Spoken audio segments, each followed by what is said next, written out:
E aí, pessoal, tudo bem? Estamos começando agora mais um podcast Empreende Makushi. Eu com a participação da belíssima Marina Pascoaloto. E eu estou aqui com meu primo gatíssimo Douglas Minotto. Bom, a gente vai falar hoje do tema sobre o cenário do empreendedorismo. A Marina vai apresentar pra gente o nosso convidado mais que especial. E você pode, porque é grande, né? É um texto aí gigante de tanta coisa que o homem já fez. Um convidado de peso. Estamos aqui com o Emerson Baú, graduado em Ciências Econômicas pela Universidade Federal de Uberlândia, mestre em Ciências Econômicas pela Universidade Federal do Rio Grande do Sul, especialista em Gestão de Micro e Pequenas Empresas pela Universidade Federal de Roraima. Ele também é empresário, sócio proprietário da Ideias e Negócios e da Plataforma 8. Atua como economista RN, projeto de financiamento e incentivos. Já foi consultor empresarial na área de empreendedorismo, mercado, finanças e inovação. Atuou como secretário estadual de planejamento e também como secretário estadual de agricultura e desenvolvimento e inovação do estado de Roraima. Hoje, ele é diretor superintendente do Sebrae Roraima. Bem-vindo, Emerson. Obrigado pelo convite. Parabéns pela iniciativa do podcast, que está com excelente conteúdo, né? E a gente está aqui para poder contribuir nessa discussão, nessa conversa, para falar sobre empreendedorismo, sobre desenvolvimento, sobre Roraima e os rumos e futuros.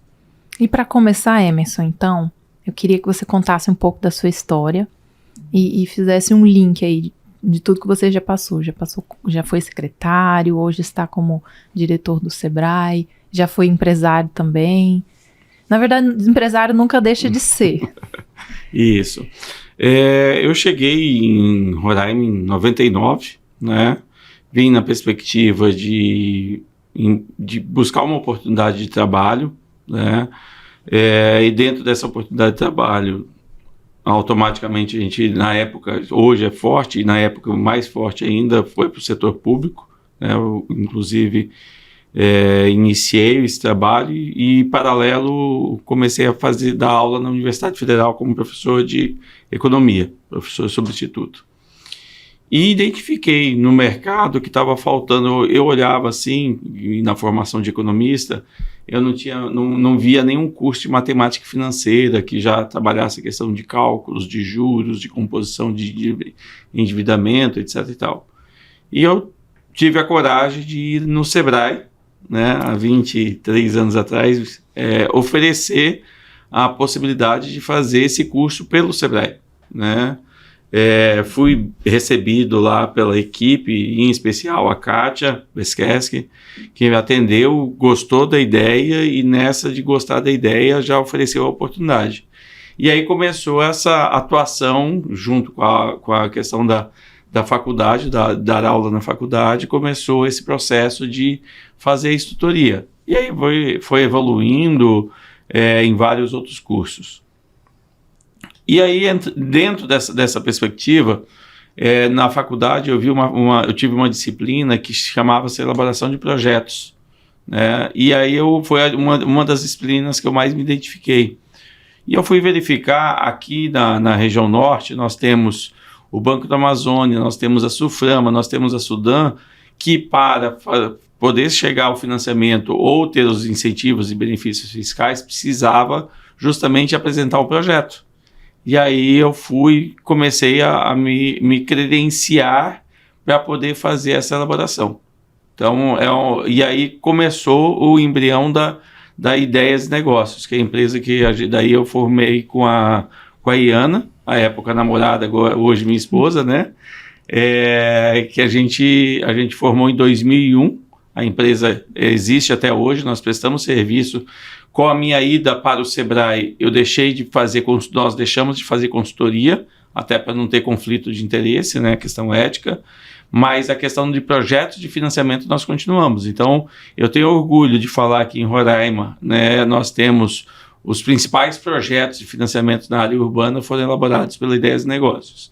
E nessa trajetória, então, a gente evoluiu com outros cursos, treinamentos, até chegar no que eu considero no ápice da questão da instrutoria, que é conseguir ser instrutor do seminário Empretec, né, que é o um produto que é de excelente qualidade. Marina é Eu fui Empreteca, né? Empreteca, Já nós, tempo. nós temos aí 104 turmas, estamos agora com a primeira turma chamada Empretec Delas, Empretec só para mulheres, muito legal. E a gente vai fazer duas turmas do Empretec Rural, também uma outra novidade, né? Mas eu já estou falando de Sebrae, mas voltando à história, né? A gente conduziu, falou a gente, porque daí foi eu com a Iana, a gente conduziu os negócios. E no Empretec, Marina, eu estabeleci uma meta de 20 anos. Qual era a meta de 20 anos? Que eu ia montar um centro empresarial, né? Que eu ia ter uma estrutura de negócios onde permitisse com que outros negócios estivessem dentro, com centro de treinamento.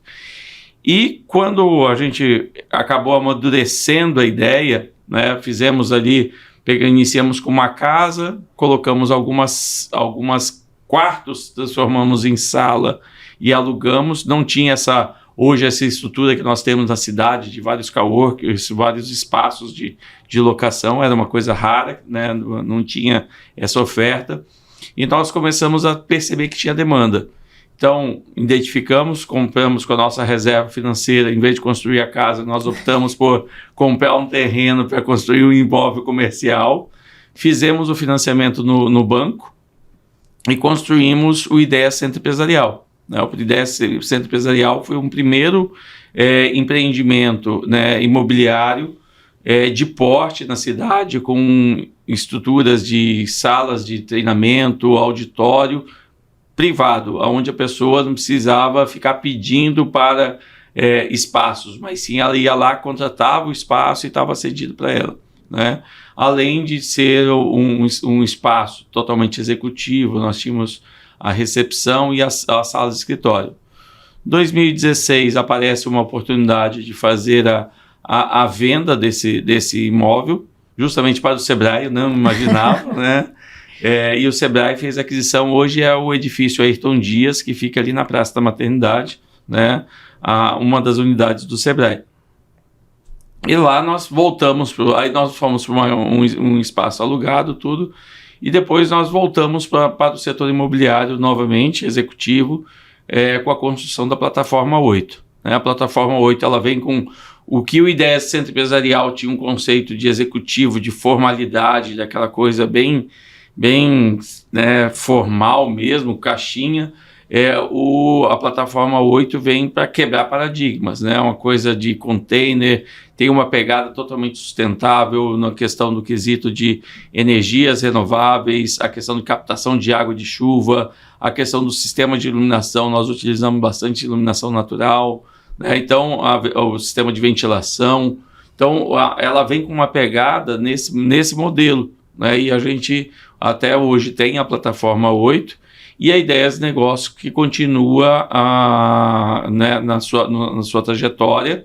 Lógico, como eu falei, ela foi redirecionada com a questão da ida até 4 anos atrás, quando eu assumi um cargo no governo, já tinha diminuído automaticamente a questão das consultorias, né, mas mantendo a questão do projeto de financiamento. Então, essa é a trajetória.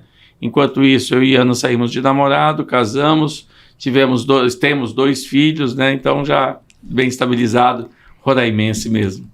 Cheguei aí. Que história incrível, né? Eu cheguei aí lá na Plataforma 8, que eu já pensava em montar um outro negócio, mas na época eu não tinha ideia do que eu queria. E quando a gente não tem um norte, acaba que não vai para frente. O projeto não foi para frente. E mais tarde eu montei com meu marido uma loja, mas eu percebi que eu tendo um estabelecimento que funciona 24 horas, eu com outro negócio, eu estava tirando energia do motel, que hoje é o nosso negócio principal, e colocando em outro negócio. Então acabou que a gente optou por escolher ficar com o motel. Isso é importante, justamente que o empreendedor ele consiga identificar qual é o seu negócio, né? O que é a sua veia principal, porque senão ele começa a se perder em negócios acessórios, como você falou, e é muito isso, né? A energia, ela vai sendo sugada e muitas vezes aquela que é o veio principal, que é onde está o filão, aonde dá toda a sustentabilidade para o negócio, acaba sendo colocada num segundo plano e você chega em determinado momento, você não consegue mais nem fazer a recuperação daquele negócio principal. Isso é essencial. Olha aí, Douglas. Eu passei por isso ontem. Eu passei por isso na prática, sempre escutando assim o pessoal falando: você tem que ter mais de uma renda, mais de uma renda, mais de uma renda. Aí eu, nessa agonia, eu tenho o meu negócio aqui já bem firmado, então eu vou atrás de outro negócio. Então eu fui trabalhar com planejamento tributário, fui trabalhar com construção civil e acabou que me enrolei um pouco, né? Um pouquinho só. Mas é bom que hoje dá para contar todas as experiências, né, que com conhecimento já. Tudo é a gente aprende bastante. Tudo é aprendizado. Então, tipo assim, meu erro foi o quê? Foi sair de um negócio que, querendo ou não, estava bem estabelecido, mas ainda precisava da minha atenção, para investir em uma coisa que eu não entendia muito bem. Então, acabei meio que retroagindo, voltando um pouco para o escritório, dando um pouco mais de atenção e... depois que o escritório tiver mais bem estabelecido, um negócio mais bacana, aí a gente pode talvez pensar em montar um outro negócio. Né? Inclusive, como o Empreende Makushi, né, que é uma idealização nossa, e estamos aqui dando nosso suor para que seja bom. Nós temos planos maravilhosos para o Empreende Makushi. Se Deus quiser, futuramente. Né? Feedback está maravilhoso e nós estamos muito felizes que o pessoal está gostando do nosso conteúdo.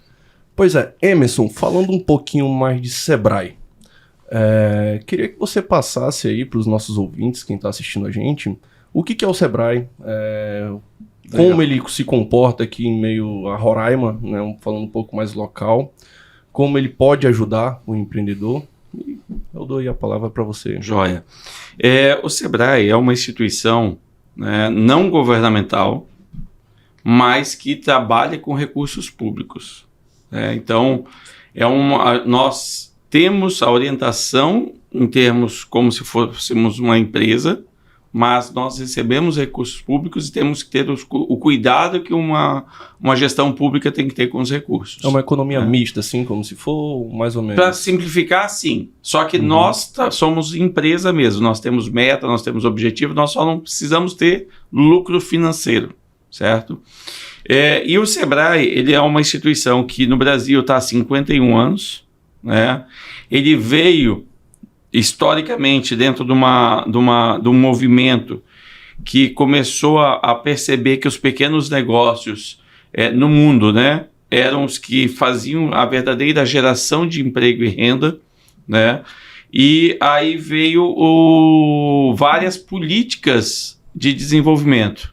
Foi mais ou menos nessa época que surgiu o curso de administração de empresas. Antes era técnico em administração, era técnico em contabilidade, veio o curso de contabilidade, certo? Então, a formação intelectual de gestão empresarial foi formada mais ou menos na década de 70. E o Sebrae nasce nesse período para justamente capacitar empresários ou empreendedores que queriam montar um negócio, né?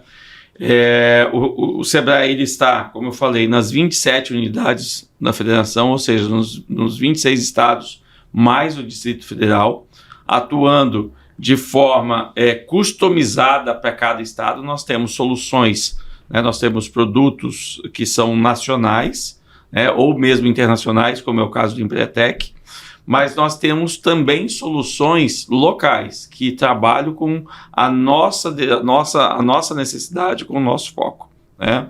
Em Roraima, o Sebrae já existe há 34 anos. Ele iniciou ali na Jaime Brasil, para o pessoal ter uma referência, onde era a Casa da Cultura, né, onde hoje vai ser a Academia Roraimense de Letras, né, vai ser reformada e vai ser do lado do Caxambu, né? Depois ali era o SIAC, aí veio o Sebrae com C e foi construído o prédio da Major Williams, que é o Sebrae com S, né? Que é como é até hoje esse Sebrae, que em muitos momentos da história, Douglas, de Roraima, ele passou a ser a Secretaria de Desenvolvimento, ele passou a ser o IBGE. Por quê? porque políticas de desenvolvimento eram discutidas dentro do Sebrae. Quem queria montar um negócio há 20 anos atrás, onde a internet não era tão popularizada, as informações não eram tão acessíveis, o Sebrae tinha uma biblioteca e ele fazia diversos estudos e diagnóstico de mercado local. Eu mesmo fui contratado para fazer diversos estudos, tanto aqui em Boa Vista quanto em Manaus, para que os empreendedores locais, a hora que fosse montar um negócio, eles tinham informações mais atuais possíveis. Então, o Sebrae sempre teve essa referência em relação a ser um ente de referência para os negócios. Com o tempo, ele se voltou para dentro dos seus objetivos e perdeu um pouco essa capilaridade, né? essa chegada mais enfática junto ao mercado. E aí hoje a gente está buscando dar continuidade a vários projetos que a gestão anterior teve, lógico, agora fazendo, né, do nosso jeito, colocando um tempero diferente, porque é isso que o empreendedor faz, né? Você tem um plano de negócio desenvolvido por um consultor, por um especialista, mas na hora de executar ele vai fazer do jeito dele. O cara falou para fazer assim, eu vou fazer assim, mas eu vou puxar um pouquinho mais para cá, porque eu também acho que vai dar certo, não é assim? Com certeza. E aí a diretoria está fazendo isso, está pegando os projetos que tinham, que a gente sabe que são bons, que estavam dando resultados, e está agora fazendo uma adaptação, uma melhoria, que a gente encara como melhoria para trazer para o nosso estilo. E estamos trazendo muitas coisas novas, né, que a gente acredita que seja necessário. Entre eles, nós em 6 meses, no quarto mês, nós abrimos uma unidade do Sebrae na Casa do Cidadão. Casa do Cidadão é lá na Zona Oeste, em frente ao Campo do Cachorrão, né? Para quem do centro normalmente não conhece, mas o pessoal lá eu fui lá essa semana. Da Zona Oeste conhece, né? Vai para onde vai para Cruviana. E aí nós montamos lá, é um lugar que hoje está tendo muita demanda. Nós já estamos com um ponto alugado na Taíde Teve, onde nós vamos colocar o Sebrae no meio da Taíde Teve, ali no fervor da Feira do Garimpeiro, né? Vou voltar com a unidade que tinha lá. Nós vamos colocar uma no interior, em Rorainópolis, para atender toda a região sul, estar mais próximo dos empreendedores. Assim como o nosso diretor técnico do fala, aonde tem empreendedor, tem Sebrae. E a gente está buscando fazer isso de maneira muito forte. Então o Sebrae é tudo isso e muito mais.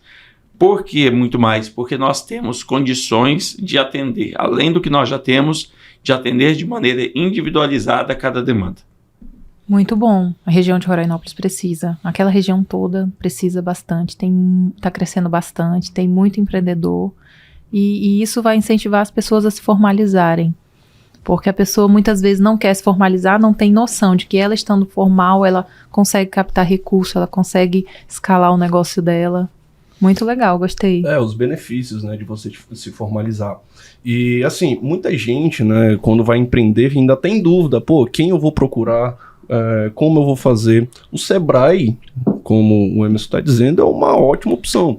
E, Emerson, assim, o que o Sebrae ele pode oferecer para o empreendedor? Então, a gente sabe que tem o Empretec, né, que são cursos, que é um curso muito bom, eu não fiz. Meu Deus, você não fez Empretec? Eu não fiz, eu até marquei e tudo mais para fazer e acabei não indo, eu tava fazendo outras coisas, não pude ir, mas eu vou fazer. Até o Jefferson já fez Empretec. Entre não só curso, mas também consultorias, muitas outras atividades que o Sebrae pode proporcionar para o empreendedor. Vamos classificar assim, Douglas. São diversos níveis, né? Nós estamos aqui falando e conversando para diversas pessoas com diversos momentos da vida deles. Tem alguns que são jovens ou mesmo já com idade, mas que estão pensando em montar negócio. Está na fase, sabe daquela fase da ideia? Eu acho que isso vai dar certo. Seria legal, queria ter um negócio, né?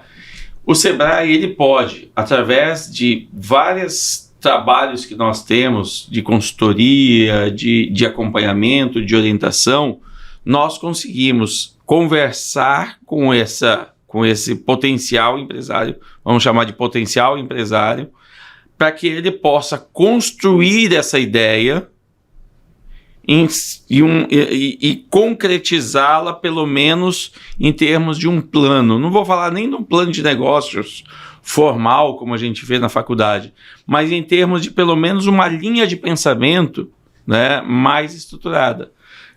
Como a Mariana destacou, quando ela procurou a plataforma, eu lembro que a gente conversou, ela queria montar um negócio, mas não tinha muito claro qual era o negócio. Aí lá nós temos o ambiente externo, o ambiente interno, daí ficou assim, sem saber isso, nem em que ambiente que a gente colocaria. Então aí o Sebrae pode ajudar nesse momento da estruturação da ideia. Depois que estruturou a ideia, o que fazer? Aí a gente pode auxiliar esse que agora deixa de ser um potencial empreendedor para ser um empreendedor em implantação, para que ele possa estruturar de fato o seu negócio. Ele tem recurso próprio? Se ele não tem recurso próprio, fazer uma articulação com bancos. O Sebrae não faz projetos, certo? Mas a articulação com bancos é o nosso papel. A gente pode fazer a questão de estudos de mercado, que daí já se torna uma coisa mais concreta. Tá? Então a gente pode trazer informações e estudos para que ele possa se preparar. Lógico que eu estou falando mais do foco de consultoria, mas paralelo a isso, o Sebrae oferece uma série de capacitações básicas, né? Desde como se formalizar, a como implementar controles financeiros, como melhorar o fluxo de caixa, como fazer mídias digitais, como Eu fiz o curso uma vez de licitação no Sebrae também. Muito bom. Faz um tempinho. Faz um tempinho. Faz um tempinho. Nós vamos retomar, porque tem muita demanda, só que nós vamos retomar num modelo diferente. Nós vamos retomar num modelo de como ensinar os empresários a participar de licitação, porque muitas vezes o empresário, por erro simples, ele é desclassificado, né? Exatamente. Então a gente vai trabalhar justamente isso, preparar para que ele possa aproveitar esse mercado, que é um mercado bom, que é o mercado do setor público, né? Então, o Sebrae ele traz soluções conforme as características e o momento de cada negócio. Então, se eu vou pegar o empreendimento, como é o caso do motel, que já tem uma estrutura, que a Mariana já tem toda uma capacitação, uma preparação. Eu não posso vir com ela com um curso de atendimento. Eu não posso vir com ela com um curso ou consultoria de formação de preço, porque ela já está numa fase que ela tem lá um sistema de automação que já faz isso para ela, certo? Eu tenho que vir com soluções mais aprimoradas, certo? Como usar a inteligência artificial para modernizar o meu negócio. Opa, eu já estou conversando numa esfera que ela não tem, provavelmente não tenha tanto domínio. Então, muitos de nós, né? Por enquanto. Então, é esse tipo de situação que a gente vai estar oferecendo em relação a isso. Que nem esses dias nós trouxemos o Caíto Maia, né, dono da rede de franquias Chili Beans, tá? Fizemos uma palestra, tivemos lá basicamente 1.000 pessoas, foi uma palestra muito empolgante, mas no dia seguinte oferecemos para 60 pessoas uma mentoria, 4 horas de perguntas e respostas, sem roteiro, né? Só se falava o tema agora vai ser marketing. E aí ia lá os empresários perguntando para o Caíto como é que ele fazia a questão do marketing da empresa, como é que ele fez o marketing pessoal, como é que ele separa para atuar em diversos nichos de mercado, ou como é que ele faz a variação de preço e produto, que o produto dele é bom, mas tem um preço relativamente razoável, né, acessível. Então, e aí esse tipo de produto é um produto, como eu estou falando, para empresários que já estejam mais avançados com o seu negócio. Para empresários mais inteligentes? Não é isso. A classificação a empresa já está mais madura e ela tem condições de absorver mais coisas. E a gente vai dando a solução conforme essa maturidade do negócio. É isso mesmo. Eu fiquei muito triste que eu não pude participar da palestra. Eu estava em missão.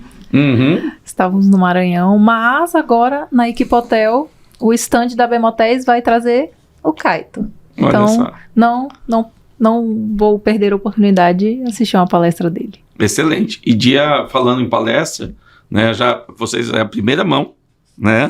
Olha aí, ó, um spoiler. É uma das coisas que o Sebrae fazia antigamente, que dava muito certo, que eram as palestras shows, né? Ai, eu amo. A gente está buscando fazer também. O primeiro, entramos com o Caio Maia, e agora a gente está trazendo um que é o maior especialista de vendas, não posso falar ainda o nome, né? Mas é o maior especialista de vendas, onde a gente vai fazer no dia 14, porque no dia 15... Aí mais uma dica para os comerciantes, dia 15 é dia do cliente. Então, comerciantes, empresários, preparem os seus negócios, dê atenção. Meu Deus, se for o que eu estou pensando. No dia das mães, você não prepara algo para as mães, no dia dos pais, passou agora alguma coisa para o pai. No dia do cliente, o empresário tem que se preocupar. O que eu vou fazer de oferecer para os meus clientes? É o dia deles, então vamos valorizar. E aí o Sebrae vai trazer um especialista, o maior especialista em vendas do Brasil, vai estar em Roraima para poder fazer essa conversa. Show de bola. Olha aí, Marina. Eu estou ansiosa. Empreende Makushi tem outubro? Não, setembro. Setembro, meu Deus do vai céu. Estar viajando. Meu Deus, tem que ir pro hotel, tem a Barbie. Socorro. Olha que eu vou participar, viu?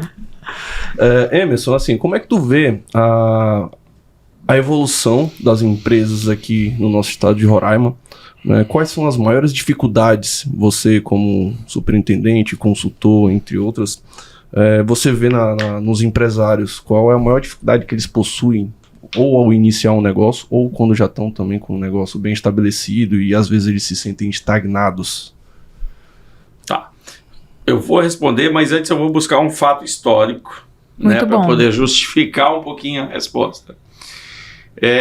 Tem um gestor público que mudou a história das empresas de Roraima, sem saber que ia mudar, que foi Flamarion Portela. Por que Flamarion Portela mudou a história do mercado de Roraima?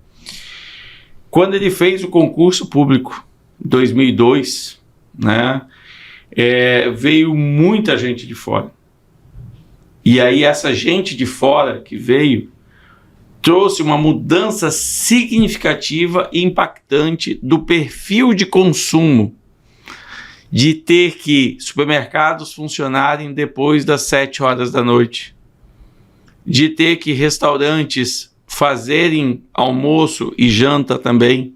Por quê? Porque são pessoas que não tinham estabilidade mais em Roraima, certo? As pessoas que estavam vindo e com uma cultura de consumo diferente, que não aceitavam qualquer atendimento, que o preço não podia ser abusivo. Vocês devem ter ouvido, como vocês são jovens, vocês não viveram como consumidores em relação a isso, mas eu vi uma história de que Roraima, os preços eram tudo muito caro, etc e tal. A gente vê a mudança desse perfil. Então, com isso, houve uma evolução, uma quebra naquele momento do padrão de consumo. E quando você faz a quebra do padrão de consumo, você automaticamente exige com que os empresários se adaptem a esse novo momento. E aí eu te pergunto, quais empresas que você conhece que têm mais de 20 anos no mercado, que estejam bem, que são referências? Você vai começar a contar, você vai levar ali 10, 15 empresas no máximo. Por quê? Porque as que não se adaptaram, com o tempo quebraram. As que se adaptaram, continuaram crescendo, evoluindo, montaram grupos, né? E que esses grupos hoje possuem negócios em diversos segmentos, tá? Então isso mudou o perfil de consumo e hoje, aí já respondendo diretamente à pergunta, né? Hoje os empresários têm que entender e fazer leitura de ambiente. Essa é uma das principais dificuldades. Quando a gente fala que o empresário tem que tirar o umbigo do balcão, não é para ele perder a raiz, não é para ele deixar de tomar conta do negócio. Não, pelo contrário, ele tem que tomar conta do negócio. Mas ele tem que entender o que está acontecendo no ambiente dele. Ele tem que entender que ele tem que trocar de marca. Mas muitas vezes, né, Mariana, trocar de marca só não adianta, tem que trocar de nome. Né? Então eu tenho que me adaptar a esse ambiente e fazer e é uma das coisas que a gente vem trabalhando muito nessa nova gestão do Sebrae, essa leitura de ambiente, ele entender o contexto que ele está. Para mim, hoje, essa é o grande desafio. O e-commerce foi um outro rompimento de padrão. Hoje eu tenho a minha sobrinha, compras de supermercado, ela compra por aplicativo. Todo dia, toda semana chega um pacote lá com a macarrão, com a óleo, com açúcar. O que se compra no supermercado, ela compra por aplicativo. E aí, como é que o empresário local faz para sobreviver? Vai ter que se adaptar. Como aconteceu na pandemia agora, que muitos tiveram que se reinventar, O home office também. Então, eu vejo assim, a partir dali é entender esse ambiente, a partir que ele entende, meu amigo, quando solta o empreendedor no campo que ele tem, que ele está se sentindo à vontade, ele com certeza ele se dá muito bem. Essa é a vantagem do empreendedor. Emerson, só complementando, assim, que eu achei interessante essa adaptação do empresário. Aí o empresário vai pensar, poxa, e como é que eu vou fazer isso, meu Deus? Como é que eu vou olhar para esse cenário? E os consultores, né, o próprio Sebrae e tudo mais, eles oferecem metodologias. Existem metodologias que são muito fáceis de serem implementadas. Sim. Só você parar um pouquinho, né, com alguém que já tem um pouco de experiência, conversar, você consegue enxergar. Né? Por exemplo, o que eu gosto de usar bastante é aquela metodologia SWOT, né, que mostra as forças da empresa, as fraquezas da empresa, as oportunidades e as ameaças. Né? Então, com isso, você consegue estar analisando tanto o seu ambiente interno quanto o seu ambiente externo. E ajustando a direção. Isso. Tem as metodologias formais, estruturadas, tem os consultores, tem o Sebrae, tudo, mas tem uma coisa que é mais importante ainda. É a conversa. Eu sempre questiono, em Roraima se perde muito tempo para falar sobre política, para falar sobre futebol, para falar sobre novela, mas se fala pouco sobre negócio. Quando é que a gente senta numa mesa de bar, de restaurante, de uma roda de amigos, que a gente fala, qual é a estratégia? Como é que você está fazendo para vender? Realmente. Entendeu? É assistir e ouvir o Empreende Macuxi para poder ter esses insights. É isso que eu digo, é esses insights, essa questão de entender o ambiente e aproveitar dele.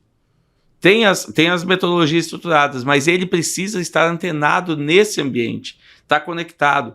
Uma pessoa que tem uma gama de informações que é extremamente relevante, que está todo dia dentro da empresa. Representante comercial. Todo dia, qualquer empresário do setor de comércio recebe 2, 3 representantes comerciais. E são as pessoas que estão extremamente preparadas para conversar. É sair apenas de fazer o pedido, perder uns 15, 20 minutos e bater um papo com ele. E aí, como é que está o cenário de negócios? Não é como está fulano de tal, não é como está cicrano, você viu o TR não sei o quê, você viu... Não, é falar sobre negócios. E aí você consegue buscar informações e nessas dicas você vai melhorando, você vai trabalhando o seu negócio.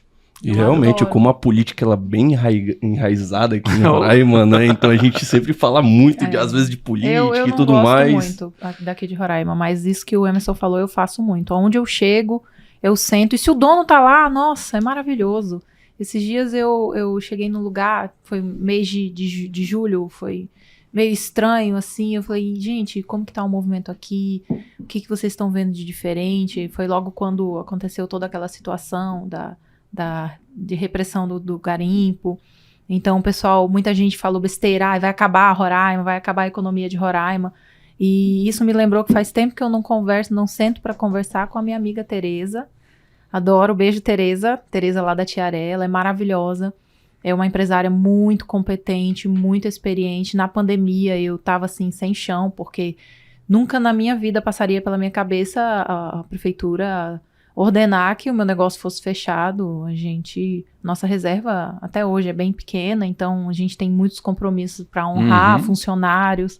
E minha amiga Tereza é maravilhosa, amigos empresários, sempre tem muito a contribuir com o seu negócio. E não só o networking aqui na cidade. Eu acho que as viagens são extremamente preciosas, as experiências que você vive fora. Não necessariamente você vá numa Congresso, missão, assim. um congresso ou até uma viagem de férias. Eu fiz em fevereiro uma viagem para Argentina e a gente observou tanta coisa.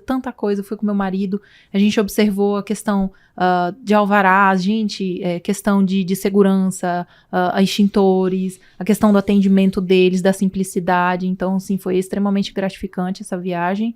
E a Associação Brasileira de Motéis, a Bemotéis, ano passado eles fizeram uma missão para os empresários do setor. Eles foram para a Coreia. Foram para a Coreia conhecer os motéis da Coreia, porque a Coreia é bem famosa. E agora, esse ano, eles vão para Taiwan. Então, assim, eles estão fazendo um tour motéis pelo mundo. E isso é muito legal, porque isso abre a nossa mente. Uma viagem dessa abre a nossa mente. Hoje, o que está rolando na Europa, o que está rolando nos Estados Unidos, vai virar moda aqui, quem sabe, daqui 5 anos no Brasil. Então, é interessante que a gente faça viagens.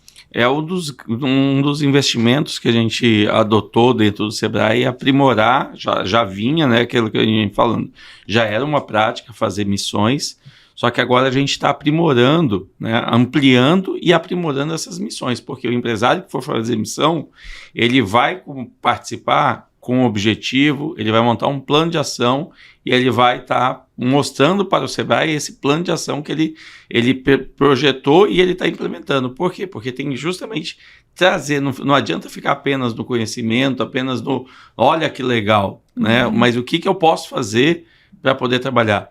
Uma outra dica interessante, nesse caso, é buscar conversar com pessoas de outros setores, como a Mariana falou.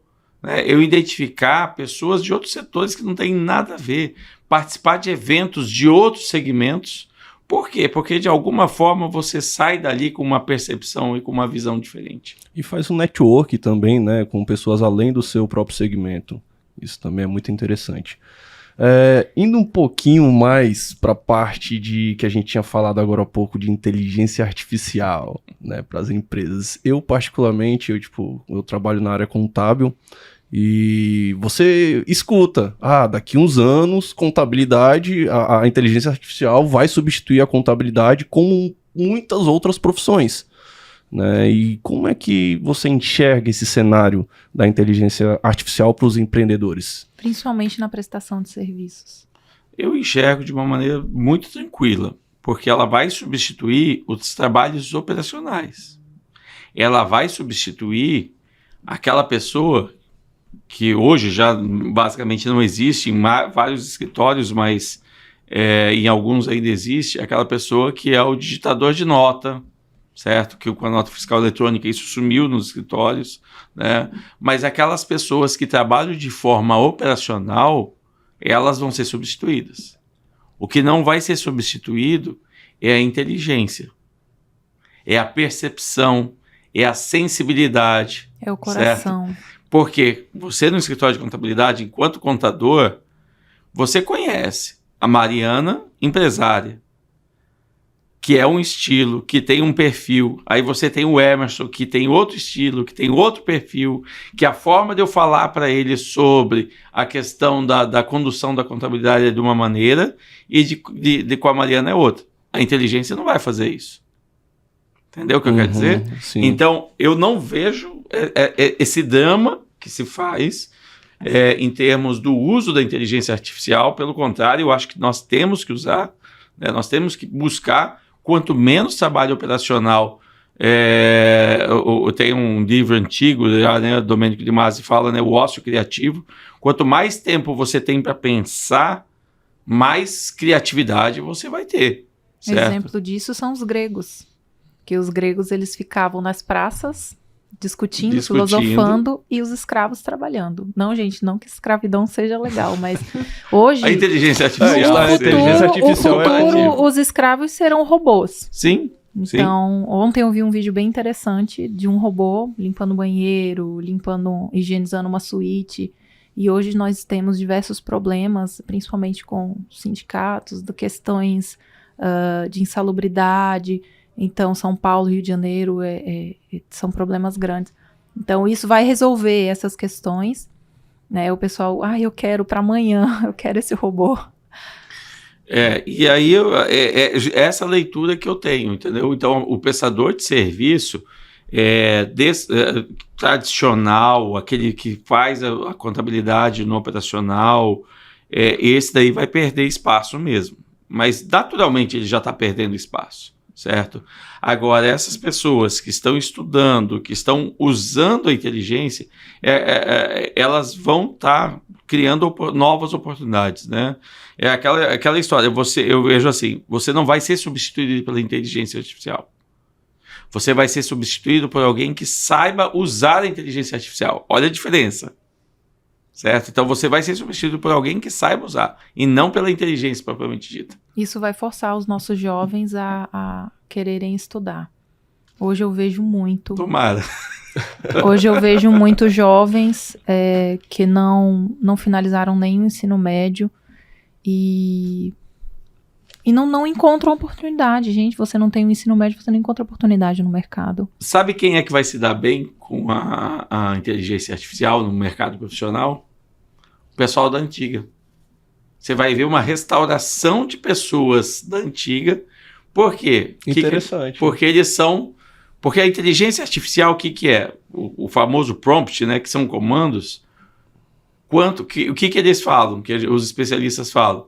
Quanto mais detalhe, melhor. A gente não fica tirando sarro de que o pessoal da antiga é tudo nos mínimos detalhes. Então, esses mínimos detalhes é que vai dar diferença. Agora, os jovens da geração tipo assim, eles vão ter dificuldade, porque eles vão... tipo assim, a inteligência artificial... Esses dias eu estava dentro fazendo um treinamento e o cara mostrou, né? Criar uma imagem de uma gôndola com produtos. Aí o que a inteligência artificial fez? Pegou uma gôndola daquelas de Veneza e colocou produtos dentro. Porque no modelo mental daquela, ela pega as palavras literais e faz isso ali. Entendeu? Então a geração tipo assim, que quase não fala ou escreve pouquíssimo, vai ter dificuldade de trabalhar. Então quando ela falou, vai ter que estudar, eu falei, tomara que é justamente esse o modelo, né? Não, vai dar certo. Emerson, e sobre o estreitamento político que nós estamos observando, o estreitamento político e econômico com a Guiana, quais são as principais transformações que a gente deve esperar no cenário aqui em Roraima? Total. Eu acredito que, assim, a gente, desde que eu cheguei aqui em 99, a gente sempre disse que Roraima tinha uma posição, uma localização geográfica privilegiada. Mas nós nunca tínhamos visto, efetivamente, por que privilegiada? Tudo é mais caro, tudo é mais longe. Nós somos a passagem que tem maior custo, maior tempo de deslocamento, etc. e tal. E aí, quando a gente consegue olhar hoje o mercado que nós estamos inseridos, né, e olhar essa perspectiva, principalmente da Guiana e do CARICOM, do Caribe, a gente fala, aqui é a nossa perspectiva. Aqui é a nossa localização privilegiada. Porque eu não consigo colocar o meu produto competindo em Goiânia, em Belo Horizonte ou no Rio de Janeiro. Mas eu consigo colocar meu produto competindo em Georgetown, em Princeton, em Barbados, na Trinidad e Tobago. Então, eu começo a enxergar essa possibilidade. Foi esse trabalho que foi feito, né, para a estruturação desse melhoria desses laços entre esse país, a Guiana, né, porque ela é a nossa porta de entrada para o mercado caribenho, né? Então, eu vejo como uma grande oportunidade e a grande vertente de negócios para Roraima daqui por diante. O comércio exterior aqui também vai aumentar muito, né, com a Guiana e também com o Caribe. Sim, isso, a gente já tem ampliado, nós pegamos um comércio exterior em 2018 de 18 milhões de dólares para um comércio exterior em 2022 de 450 milhões de dólares. Um crescimento de porcentagem aí vai para... Chinesa, ritmo chinês, é algo impressionante, né?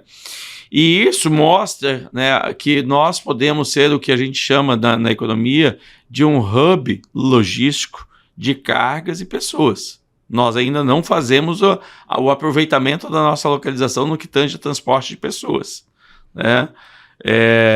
Mas é uma das grandes perspectivas, e eu vejo que a gente tem que estudar, os empresários têm que olhar sim esse mercado. É um mercado de alto valor agregado, que tem, como eu falei para vocês, eu estava hoje em Normandia, né? Estava voltando de lá. Nós temos lá o caju. E aí eu pergunto para vocês, no Caribe tem aproximadamente 30 unidades habitacionais de hospedagem no Caribe, certo? 30 mil unidades. Num quarto de hotel que você entre, o que tem normalmente em cima da geladeira Uma castanha. Uma castanha de caju. Castanha de caju. Certo? Por que nós não podemos aproveitar esse caju que está sendo trabalhado pela Embrapa, pela Secretaria de Agricultura e a Prefeitura de Normandia, e fazer um trabalho para que a nossa castanha esteja dentro dali, né? Nós temos em Pacaraima o café, né, produzido na comunidade indígena. Nós não vamos ter uma produção em escala, principalmente desses pequenos produtos, mas nós podemos ter produtos de valor agregado, que é muito melhor em termos de economia, que deixam muito mais resultado.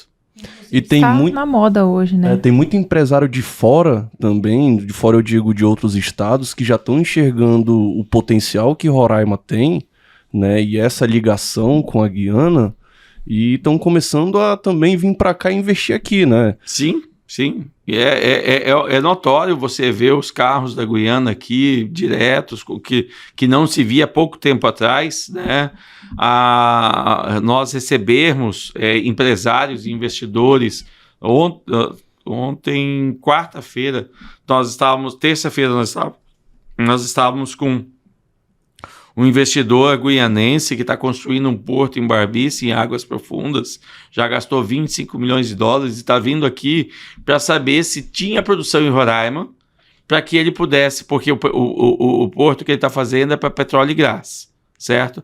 Mas se tivesse produtos de exportação, ele iria fazer a alteração, a ampliação do porto, para poder também fazer a exportação de grãos. Escoamento dos né? grãos. Então, de produtos industrializados, etc. e tal. Então, eles já olham Roraima também, não é só nós que estamos olhando, mas eles também estão olhando Roraima com bons olhos.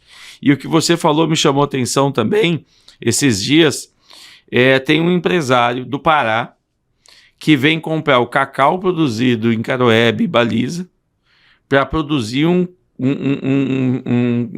cacau de...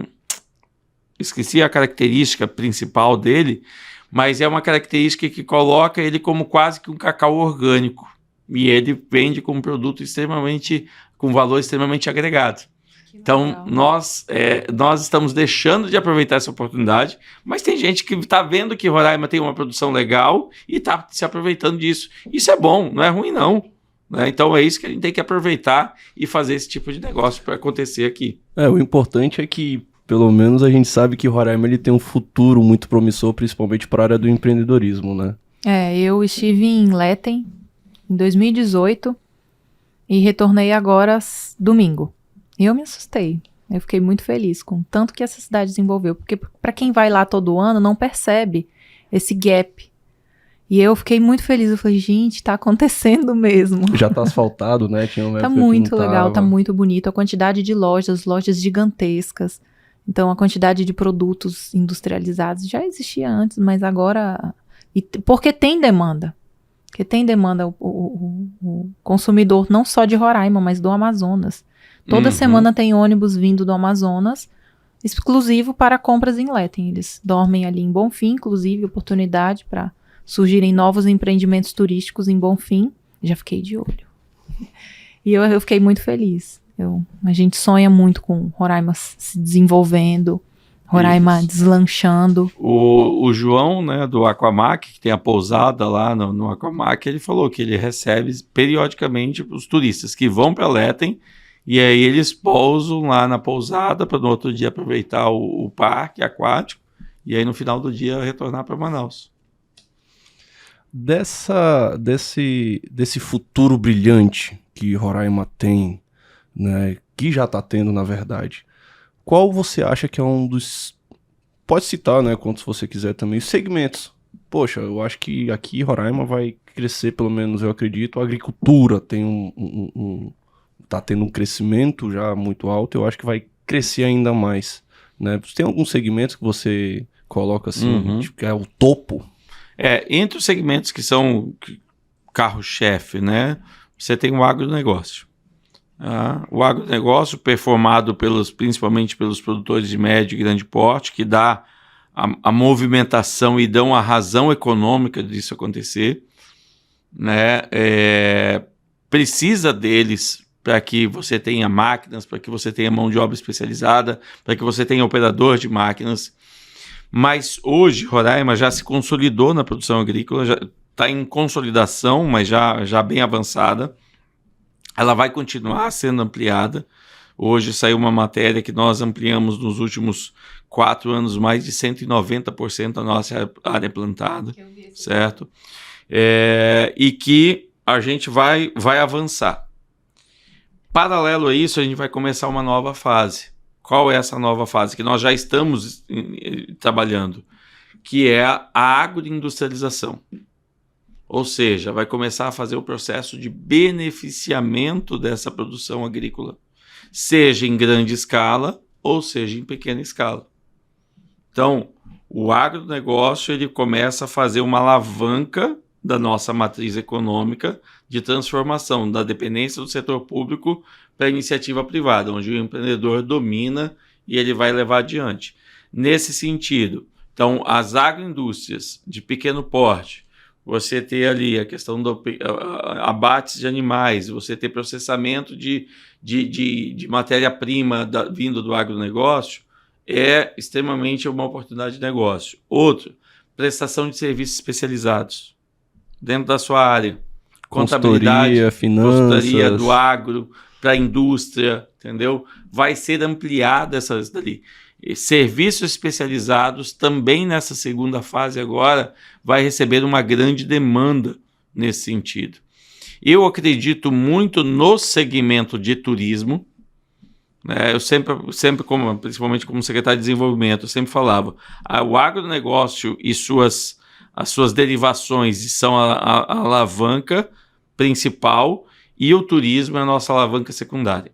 Eu acredito que o turismo ele tenha um poder de movimentação local muito grande, certo? E a gente tem que aproveitar em relação a isso. E Roraima tem belíssimas, né, bens naturais, cachoeiras, entre Monte Roraima, entre outras muitas coisas, né? E de fácil acesso, diga-se de passagem, porque quem esteve ano passado no Jalapão conseguiu perceber. Você percorre durante 2 horas uma estrada de terra muito esburacada para chegar num atrativo turístico em que você pode ficar apenas 20 minutos. Você paga para entrar naquele atrativo e você fica 20 minutos.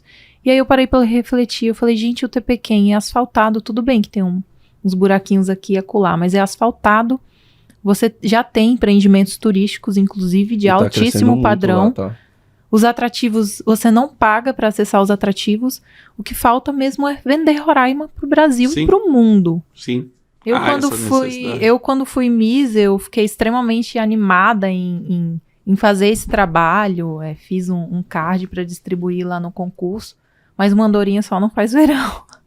Mas foi muito interessante essa comparativa que a gente fez, principalmente agora na última missão, que o turismo ele cresce em cima de parcerias. Sim. As empresas elas precisam estar integradas, né? Precisam se integrar.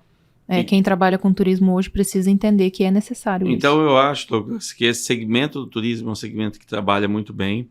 A parte de desenvolvimento de tecnologias específicas, né, do tipo da parte da sustentabilidade envolvendo o meio ambiente, desenvolvendo o agronegócio, ligado a isso, fazendo esse desenvolvimento de produtos para o turismo, entendeu? Dentro dessas matrizes, o desenvolvimento tecnológico atuando em relação a isso. E, por incrível que pareça, contrariando o momento atual e histórico de Roraima, um segmento que eu acredito muito que possa ser um grande potencial para Roraima é o segmento da saúde. Eu acho que pelas Mas dificuldades. a saúde, assim, é no geral, na parte de estética? Não, no geral, em no especial a saúde preventiva e a de tratamento. Por quê? Porque nossos profissionais são de primeira qualidade, certo? Nós temos aqui profissionais de oncologia que são referências nacionais. Nós temos profissionais da parte de cardíaca que também são referências nacionais, certo? Que pessoas já estão vindo de fora. E a gente vai... Um processo natural de aprimoramento, de investimento, você vê as novas clínicas, novos hospitais sendo aprimorados. É uma contradição que eu estou falando nesse momento, hoje, onde a gente vive uma saúde com problemas, correto? Não é de hoje, é de um tempo. Mas é uma perspectiva, estou falando em termos de econômicos, em termos de empreendedorismo, para ganhar dinheiro. É um segmento que você pode olhar com um olhar diferente e dizer, opa, será que eu tenho condições? Lógico que é um segmento extremamente específico, né?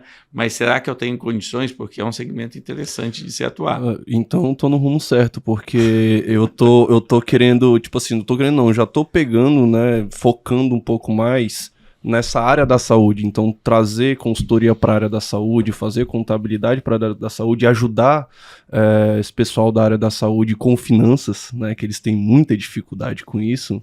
Então, olha, ó, já fico feliz que eu tô no rumo. Está se antecipando. Serviços especializados em saúde. Então. Pois é, viu? Então, está antecipando. Emerson, agora você que falou um pouquinho do setor de serviço, eu queria só uma breve, o que você está achando da questão da reforma tributária, né? Que a gente está vendo que o setor de serviço ele vai ser um pouco mais afetado, né? Em contrapartida também tem a parte da indústria, né? Dos insumos que vão sentir uma diminuição no imposto e o setor de serviço que vai, querendo ou não, arcar com isso. Como é que tu vê, assim, de uma forma bem geral? Que a reforma tributária ela é uma discussão muito ampla, né? Já vem sendo discutido isso há 20 anos, mais de 20, quase 30 anos. Sim. Eu vejo assim, ó, na proposta que foi aprovada pela Câmara com a colcha de retalhos que foram feitas, né? E da forma como ela está e a própria proposta dela, a minha percepção, ela não vem para reduzir a carga tributária. Quem acha, vai diminuir a carga tributária, vai ficar mais barato, eu não tenho essa perspectiva. A perspectiva ela viria para simplificar. E o que está sendo feito de proposição, o que foi feito de proposição e o que está sendo feito de emendas, não está tendo esse papel, pelo contrário, está tornando o processo ainda mais complexo. Nós temos, falando tecnicamente, nós temos lá uma proposta de ter IVA com substituição tributária. Ué, então para que o IVA, né? Para que o IVA? Então, o IVA só para quem está, né, exposto sobre valor agregado, que é o que a proposta põe, que a cada etapa ela acrescenta um valor e o imposto é sobre esse valor acrescentado. É o melhor dos mundos, é o que acontece nas grandes economias. Só que aí agora querem fazer um Frankenstein, um estilo brasileiro, e aí eu acho que, assim, a minha perspectiva era de fazer uma simplificação, mas eu não vejo que isso vai acontecer.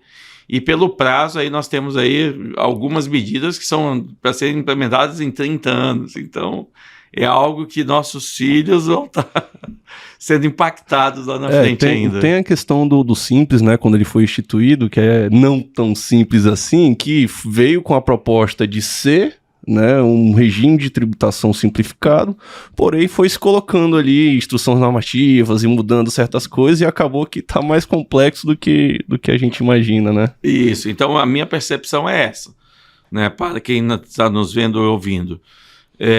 Não acredito que vai haver diminuição efetiva de tributos. Eu acho que a carga tributária se mantém. O que é para ser uma reorganização do processo de cobranças. O IVA na Europa, o peso, a maior carga dele chega a 8%. E eu já vi relatórios de pessoas mais técnicas, porque eu sou leiga, eu sou apenas entusiasta. Mas eu gosto muito de estudar acerca desse tema, porque o imposto ele interfere diretamente na vida do empreendedor. E eu vi que no Brasil ele pode chegar a 27%. Então isso é preocupante. A gente que trabalha no dia a dia de uma empresa, a gente sabe que se eles estão tirando do consumo do produto, eles vão ter que colocar em algum lugar. E o que tu acabou de comentar acerca dessa colcha de retalhos, que a gente sabe que existe muito lobby em Brasília. Então, infelizmente, eu não sou otimista. Eu tento ser otimista, mas eu não sou. É um pouco difícil, né, com a nossa realidade política. Bom, Emerson, eu queria te fazer mais uma última pergunta Para finalizar o nosso podcast. E eu queria que você falasse para quem está nos escutando, né, eu sei que você já falou que o network ele é muito importante para o empreendedor, mas desse uma dica, fala assim, para quem está começando ou para quem já tem um empreendimento, como é que a pessoa faz, como é que esse empreendedor faz para melhorar esse empreendimento? Tá. A primeira coisa, eu acho que está a dica é o que a Mariana falou logo no início. É saber o que quer, saber aonde vai chegar. É ter metas, e essas metas elas têm que estar claras para ele. O que eu quero fazer do meu negócio? Quanto é que eu quero faturar? Melhor ainda, quanto é que eu quero ter de lucro com ele? Certo? Quantas lojas eu quero ter? Aonde eu quero estar? Entendeu? Primeiro ponto é ele saber qual o caminho, qual o destino. E aí depois ele vai traçar o caminho, que é o planejamento. E aí ele vai precisar de persistência, muita, comprometimento também. Ele vai ter que fazer um trabalho de qualidade. Ele vai ter que buscar trabalhar constantemente a qualidade, o tempo e o custo, que é a questão da eficiência. Ele tem que ser constantemente eficiente, porque quando o empresário não é eficiente, ele fica fora de mercado e deixa de ser competitivo, ou por qualidade, ou por prazo de entrega, ou por custo, certo? Ele tem que buscar ter a questão do network, como a gente já falou. Ele tem que ter informações para tomada de decisão, né? A questão de acreditar em si, da autoconfiança. E a decisão, isso que para mim eu considero mais importante, mas é resultado de tudo isso, o drive, a direção do negócio dele está na mão dele. Ele não pode deixar para o contador decidir. Ele não pode deixar para o consultor decidir. Ele não pode deixar para o seu parceiro, seja a esposa, a mulher, ou o marido, decidir. Ele tem que tomar a direção. Ele tem que tomar a decisão. Porque senão ele sempre vai arranjar uma desculpa de que foi fulano que decidiu e não ele. Certo? Então essa seria a minha percepção. Ter uma meta e a partir dessa meta você traçar o caminho e buscar essas outras características. E olha que a gente falou muito, né, sobre meta, cultura organizacional. Nos outros episódios a gente chegou a falar sobre propósito também. Muito bacana. E se você, né, ouvinte que está aí nos vendo, tiver, poxa, mas é muita coisa, tem um Sebrae para te auxiliar, para te ajudar, né? Porque empreendedor você não tá sozinho. Tem aqui nós do Empreende Macuxi, que estamos com a idealização de trazer informação, levar informação, fazer uma comunidade. Tem um Sebrae, né? Tem uma equipe aí gigantesca para te auxiliar conforme aí a sua, como o Emerson disse, né? A sua fase. Porque tem a fase inicial, vai para cada um. Né, não, Marina? Eu considero que eu acho que o ponto de partida é o Empretec. Quando eu entrei no Empretec, eu estava recém-formada e isso abriu muito a minha mente.